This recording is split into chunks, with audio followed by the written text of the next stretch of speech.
कन्हान शहरातील तासा रोडवरील आयसीआयसीआय आणि एसबीआय बँकेचे एटीएमच्या सीसीटीव्ही कॅमेऱ्यावर दरोडेखोरांनी काळ्या रंगाची फवारणी करून दोन्ही बँकेचे एटीएम गॅस कटरने कापून एटीएम मधील 5,60,100 रुपयांची चोरी करून पसार झाल्याने पोलिसात गुन्हा दाखल करण्यात आलाय।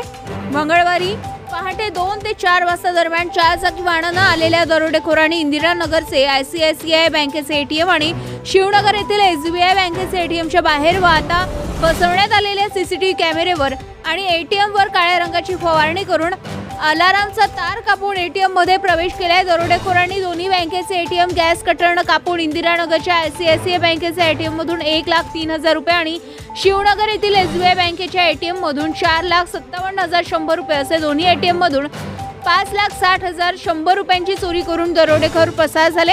सदर घटनेची माहिती कन्हान पोलिसांना मिळताच पोलीस निरीक्षक उमेश पाटील आपल्या स्टाफसह घटनास्थळी पोहोचून फॉरेन्सिक लॅब पथकाला बोलावून तपास घेतलाय।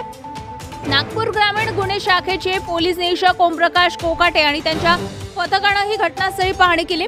घटना गांभीर्याने घेत अप्पर पोलीस अधीक्षक रमेश धुमाळ, उपविभागीय पोलीस अधिकारी संतोष गायकवाड यांनी घटनास्थळी भेट देऊन पोलिसांना तपासाबाबत आवश्यक निर्देश दिले। जागेश्वर पोणीकर वय वर्ष 39 राहणार नागपूर यांच्या तक्रारीवरून कन्हान पोलिसांनी वरिष्ठ पोलीस अधिकारी व पोलीस निरीक्षक उमेश पाटील यांच्या आदेशानुसार अज्ञात दरोडेखोर विरुद्ध गुन्हा दाखल करून पुढील तपास कन्हान पोलीस आणि स्थानिक गुन्हे शाखा पोलीस करीत असून आरोपींचा शोध घेत आहे। या घटनेने संपूर्ण कन्हान शहर हादरले असून नागपूर ग्रामीण पोलीस अधीक्षक हर्ष पोद्दार यांनी कन्हान शहराकडे लक्ष वेधून पोलीस स्टेशन स्टाफ वाढवून वाढत्या घरफोडी आणि चोरीच्या आणि इतर गुन्हेगारीवर अंकुश लावण्याची मागणी आता जोर धरू लागली आहे। गजा महाराष्ट्र 24 न्यूज करता ऋषभ बावणकर, कन्हान।